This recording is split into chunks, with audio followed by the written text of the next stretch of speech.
시작하겠습니다. 이 시간 공부할 내용은 접촉에 대한 것입니다. 접촉도 공부할 것이 많아요. 첫 시간에는 접촉의 개념, 그리고 세종께서 접촉을 어떻게 정의하셨나, 그 정의 속에 들어있는 의미 몇 가지, 이런 거 한번 살펴보려고 그래요. 접촉이라는 말은 연기의 원리를 한 단어로 요약해내는 말이에요. 엄청 중요한 말입니다. 12연기에 사용되는 접촉은 어떤 뜻이냐면 결합을 의미해요. 또는 만남을 의미해요. 그렇다면 두 가지를 한번 살펴볼까요? 뭐가 결합한다는 말이냐? 어떻게 결합한다는 말이냐? 뭐가 결합한다는 말이냐? 이 질문에 대답을 하려면 두 가지 측면을 알아야 돼요. 인식 기능과 인식 기능이 결합한다. 또 인식 내용과 인식 내용이 결합한다. 여기서 인식 기능이라는 것은 인식 작용이고 인식 행위이고 인식 활동을 말하는 거예요. 그리고 여기서 인식 내용이라는 것은 인식된 것, 즉 존재를 말하는 것이. 전 시간에 우리는 매우 중요한 공부를 했는데 행위를 조건으로 존재가 생겨난다. 이 문장을 꼭 기억해야 됩니다. 행위를 조건으로 존재가 생겨난다. 이 말을 이해하기 위해서 두 가지 측면을 꼭 기억하라고 강조했죠. 하나는 행위, 즉 인식 행위의 인과적 과정과 존재의 인과적 과정이 서로 조건적으로 결합하고 있다는 것을 기억해야 돼요. 전 시간에 말했던 이 문장보다도 더 중요한 문장은 없어요. 무엇이 결합하냐? 인식 행위가 결합한다. 또 인식 내용, 즉 존재가 결합한다. 어떻게 결합하냐? 조건적으로 결합한다. 이 조건적으로 결합한다는 말이 우리가 일상 속에서 체득하기가 조금 어려워요. 그것은 왜 그러냐면 이 결합을 행위를 조건으로 생겨난 존재라고 하는 개념을 모르기 때문에 존재와 존재가 결합하는 것으로 받아들이기 때문에 그래요. 모든 존재는 생겨난 근거가 뭐예요? 행위예요. 행위를 조건으로 존재가 생겨난 것이기 때문에 존재도 인과적인 과정을 갖게 되고 행위도 인과적인 과정을 갖게 되는 거예요. 그러니까 행위와 존재는 서로 조건적으로 결합하고 있는 것이죠. 행위와 존재가 조건적으로 결합한다는 말은 또 무슨 말이냐? 행위도 조건적으로 계속 결합한다는 말이죠. 그리고 존재도 계속해서 조건적으로 결합한다는 말이죠. 조건적 결합이라는 말 속에 들어있는 핵심이 뭐냐면 실체가 없다는 말이에요. 이게 그렇게 중요해요. 실체가 없다는 말에 대해서 슬픔을 갖지 말아요. 실체가 없다고 그랬지, 존재의 실체가 없다고 말했지, 존재가 아예 없다고 말하지는 않았잖아요. 접촉이 결합이라는 거, 조건 결합이라는 거, 이것을 꼭 기억해야 됩니다. 그런데 이 조건 결합이라는 것은 조건 발생과 의미가 통해요. 조건 발생이라는 것을 연기의 원리라고 하잖아요. 그러니까 연기의 원리를 가장 잘 나타낸 단어가 하나 있다면 접촉이라고 하는 개념이에요. 접촉이라는 것은 조건 결합이잖아요. 근데 왜 조건 발생하고 조건 결합이 의미가 통하냐? 연기는 어떤 것들이 나타날 때 그 나타난 것이 다른 것과 결합돼서 나타난다는 거예요. 그리고 어떤 것들이 나타나 있을 때 다른 것을 조건으로 나타나 있다는 거예요. 그러니까 우리가 눈으로 확인할 수 없을 때도 그것은 조건적으로 결합된 채 묶여 있는 거예요. 조건 결합이 조건 발생과 그 의미가 통한다는 것은 조건적으로 발생했다 이 말은 조건적으로 결합된 그 형식과 형태로 나타났다 사라졌다 한다 그 말이에요. 조금 있다가 조건적 결합이 조건적 발생이라는 것을 자세히 설명할 거예요. 그런데 조건 발생과 조건 결합이 같은 의미를 가지고 있는데 또 어떤 말이 같은 의미를 갖고 있냐면 조건 구성이라는 말이 같은 의미를 갖고 있어요. 이렇게 알아두면 좋습니다. 조건 발생, 조건 결합, 조건 구성. 이게 같은 의미를 지금 말하고 있는 것이다. 구성이라는 말은 어떤 뜻입니까? 구성, 얼려가지고 뭘 만든다는 것이 구성이에요. 조건 발생, 조건 결합, 조건 구성이 같은 의미인데 이 조건 결합의 형식이 인과적 형식을 갖고 있어요. 결합이라고 하는 것은 무슨 끈으로 이렇게 묶어놓은 게 아니라 인식 속에서의 결합이라는 것은 원인과 결과의 관계로 연결시키는 것을 결합이라고 그래요. 머릿속에서 그런 작용을 한다니까요. 어떤 것을 딱 보면은 어떤 결과를 만들어내잖아요.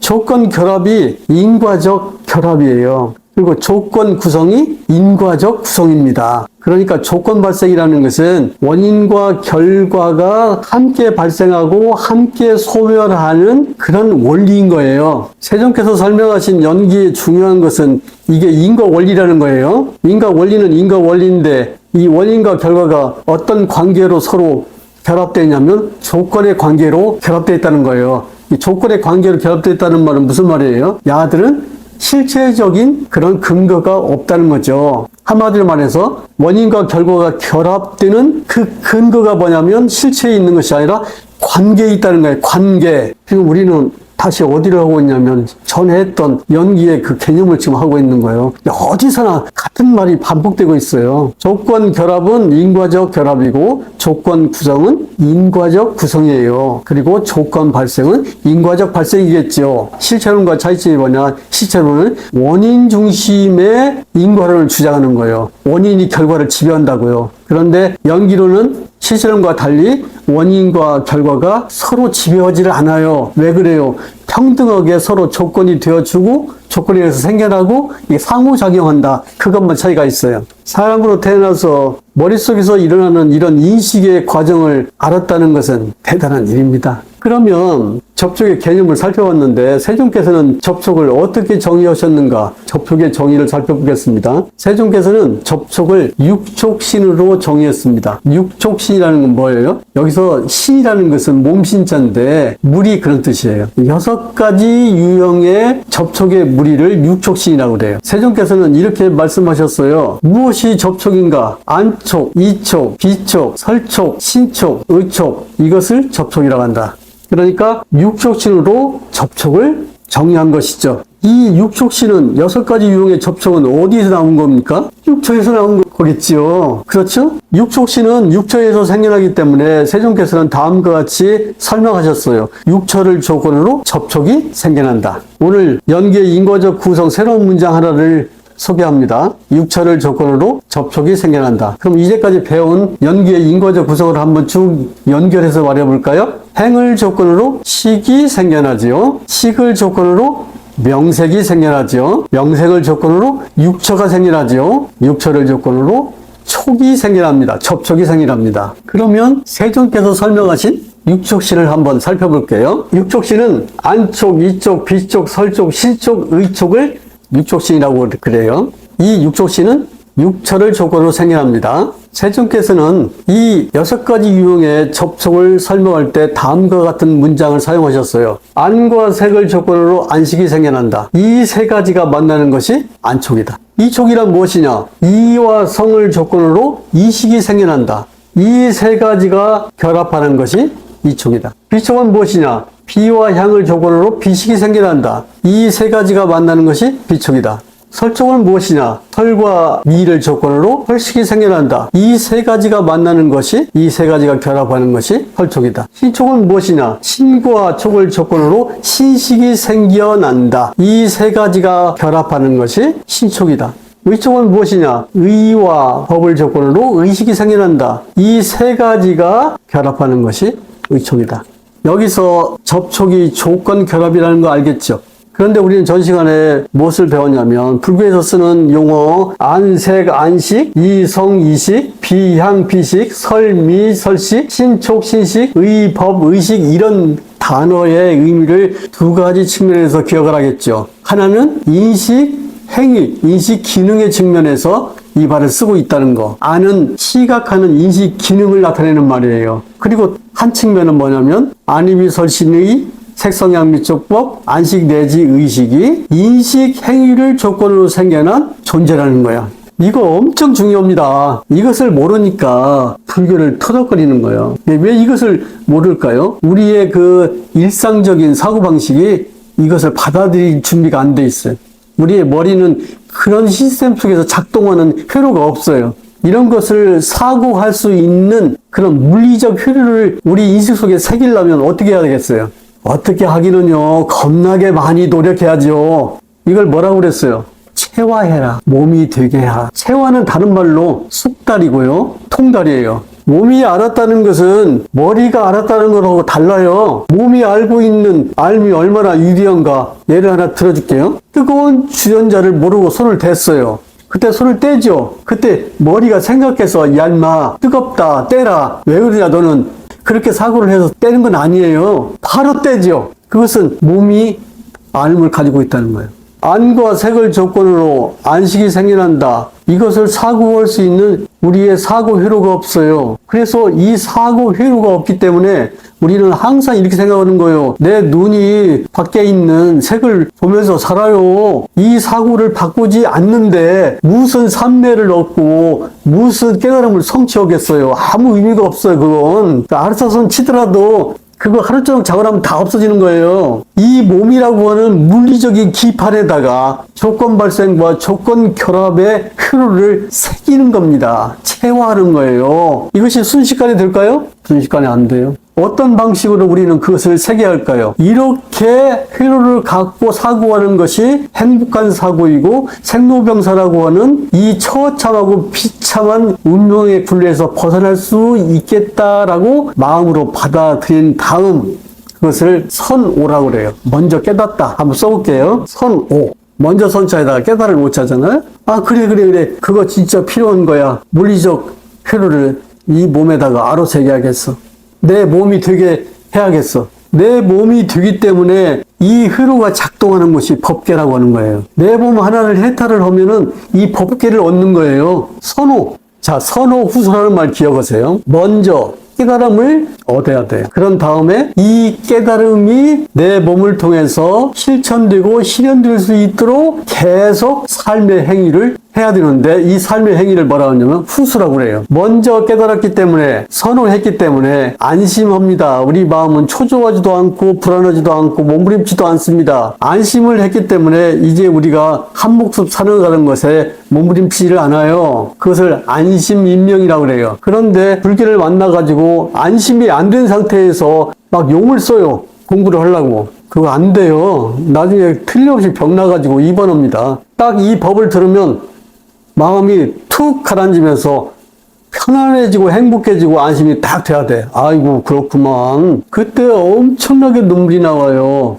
왜 눈물이 나오냐면 이걸 모르고 이렇게 여러 생을 살았구나. 원통해서. 근데 그 눈물 뒤에는 기쁨이 이어져 있어요. 안과 색을 조건으로 안식이 생겨난다. 이 문장이 체화되지 않으면 이 문장은 여러분의 삶을 이끌어가지 못할 것입니다. 그러면 안과 색을 조건으로 안식이 생겨난다. 이 문장 속에 나타나는 것이 뭐냐면 조건 발생이죠. 안과 색과 안식은 모두 다 조건적으로 발생한다. 그런 말이에요. 이때 안과 색과 안식은 인식 기능이면서 인식 기능의 결과로 생겨난 존재라는 것을 명심해야 돼요. 안과 색과 안식 이 세 가지가 결합하는 것이 안촉이다. 여기서 안과 색과 안식의 조건 발생이 안과 색과 안식의 조건 결합으로 설명되고 있잖아요. 적극적으로 안과 색과 안식의 조건 발생이 안과 색과 안식의 조건 결합으로 설명되면서 조건 구성으로 설명되고 있어요.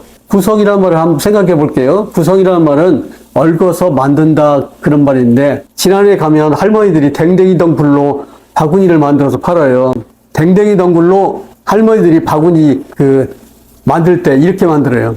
바닥에다가 댕댕이 덩굴을 이렇게 놓고 여기를 묶습니다. 이게 날줄이에요. 그런 다음에 댕댕이 덩굴을 가지고 이렇게 쭉 감아가요. 모양을 잡아가면서. 이것을 뭐라고 하냐면 구성이라고 해요. 벌써 할머니 머릿속에는 어떤 바구니를 만들어내야겠다고 하는 의도가 있어요. 그죠? 그러니까 조건 구성에는 항상 뭐가 개입되어 있냐면 행위 개입되어 있는 거예요. 의도 없는 구성은 없어요. 접촉이라는 것은 자기하는 정신활동의 하나예요.